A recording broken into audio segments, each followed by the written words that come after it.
Overthinking एक ऐसी बीमारी जिसने आज के दौर पे हर नौजवान लड़के और लड़की को अपनी लपेट में लिया हुआ है। ये कैसे असर करती है और इससे बचना कैसे है, ये समझने के लिए वीडियो पूरी देखें। आइए आपको एक स्टोरी से समझाते हैं। एक लड़का था रेयान।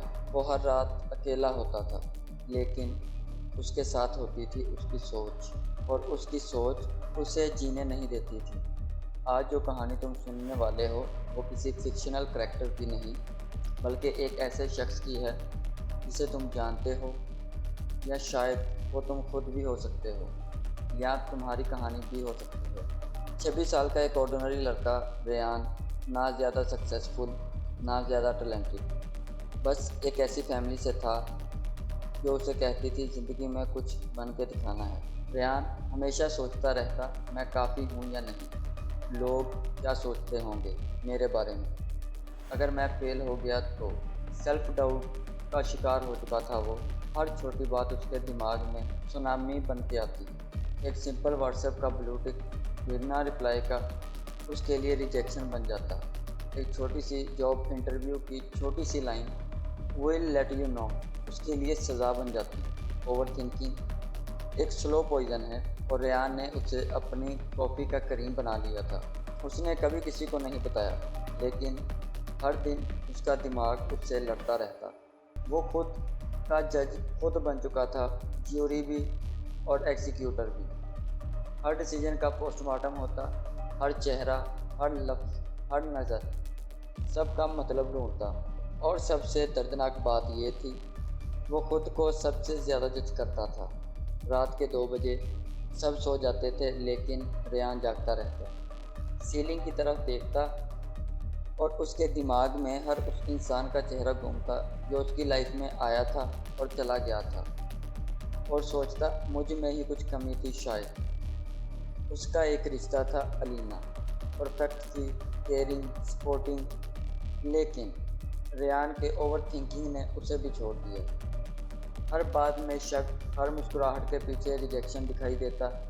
अलीना ने कहा, रेयान तुम खुद से लड़ते लड़ते मुझसे लड़ने लगते हो। तुम्हारा प्रॉब्लम मैं नहीं हूँ, तुम्हारा प्रॉब्लम तुम्हारा सोचना है। और फिर वो भी चली गई। उस रात रेयान ने अपने रूम का हर कोना देखा। हर एक जगह जहाँ पहले अलीना हंसी थी, अब सिर्फ खामोशी थी। वो खामोशी भी चीख रही थी। ओवर थिंकिंग किसी का लॉस नहीं बनता, लेकिन खुद का सब कुछ ले जाता है। रेयान एक ग्राफिक डिज़ाइनर था, टैलेंटेड था, लेकिन क्लाइंट के एक फीडबैक से पूरा दिन उसका ख़राब हो जाता। जब क्लाइंट कहता इट कुड बी बेटर, उसने सुना you are not good enough. हर ईमेल लिखने से पहले 5 दफ़ा पढ़ता, डिलीट करता, रीराइट करता, फिर भी भेजने से पहले उसका हाथ कांप जाता। Perfectionism, anxiety, fear of judgment, सब कुछ ओवर थिंकिंग का एक पॉइजन बॉक्स में बंद था, और उस बॉक्स की चाबी रेयान खुद पकड़ के बैठा था। एक दिन उसका बॉस चिल्लाया, जस्ट प्रेस सेंड रेयान। लेकिन रेयान का प्रॉब्लम था सेंड का बटन नहीं था, उसका प्रॉब्लम था क्या मैं काबिल हूँ। वो हर फीडबैक को अपनी आइडेंटिटी का एक और फ्रैक्चर समझता था। एक दिन रेयान का सर इतना भारी था कि वो उठ नहीं पाया। दर्द, नौसिया, फटीग, सब कुछ एक साथ। डॉक्टर ने कहा stress induced migraines, mental fatigue, sleep deprivation, anxiety. Ryan को अब रियलाइज़ हुआ कि उसकी सोच उसके शरीर को तोड़ रही थी। पर उसके लिए सबसे पेनफुल मोमेंट तब आया जब उसकी माँ उसके पास बैठी और बोला, बेटा तू खुश क्यों नहीं रहता। वो रेयान कहाँ चला गया जो हंस पड़ता था बिना किसी वजह के। वो मोमेंट उसके लिए सबसे ज़्यादा गिल्टी था। माँ की आंखों में वो डर था जो सिर्फ एक माँ महसूस कर सकती। एक रात रेयान बाथरूम में खुद से टकरा गया। मिरर के सामने खड़ा होकर बोला, मैं इतना क्यों सोचता हूँ, मुझे क्या मिलता है। मुझे लोगों का दर्द फील होता है, लेकिन अपना कंट्रोल नहीं कर पाता।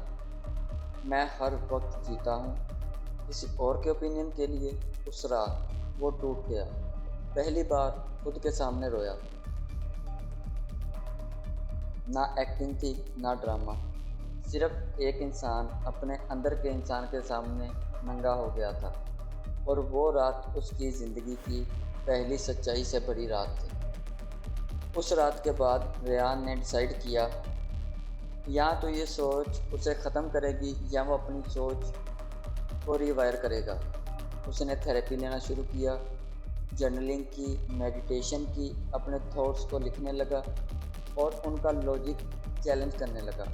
उसने खुद से पूछना शुरू किया, ये जो मुझे लग रहा है, क्या ये फैक्ट है या फीलिंग? वक्त लगा पर उसने सीख लिया, हर सोच पे बिलीव करना ज़रूरी नहीं होता। उसने ओवर थिंकिंग को दोस्त की तरह समझा, दुश्मन नहीं। वो एक्सेप्ट कर गया कि हर थॉट इम्पोर्टेंट नहीं होती। साइकोलॉजी कहता है ओवर थिंकिंग एक डिफेंस मैकेनिज़्म होता है। दिमाग हमेशा वर्स्ट केस इमेजिन करता है टू प्रोटेक्ट अस, लेकिन जब ये सोच हमारे एक्शन को फ्रीज कर दे तो ये प्रोटेक्शन नहीं, सेल्फ डिस्ट्रक्शन बन जाती है। ओवर थिंकिंग में 3 चीज़ें होती हैं: रूमिनेशन, पास्ट का पोस्टमार्टम, वरिंग, फ्यूचर का दर्द पहले ही महसूस करना, और तीसरा एनालिसिस पैरालिसिस, एक्शन लेने से पहले सोच में ही टूट जाना। दिमाग एक सुपर कंप्यूटर है, लेकिन जब आप हर थॉट का ओवर एनालिसिस करते हो तो आपका प्रोसेसर हीट हो जाता है। रेयान ने सिर्फ 5 काम किए जो उसकी ज़िंदगी बदल देने के लिए काफ़ी थे। 1. माइंड मैप, रोज़ रात लिखता था जो भी दिमाग में हो बिना फिल्टर के। नंबर 2.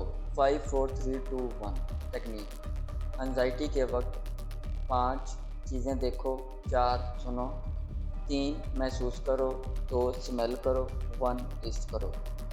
दिमाग प्रेजेंट मोमेंट में आ जाता है।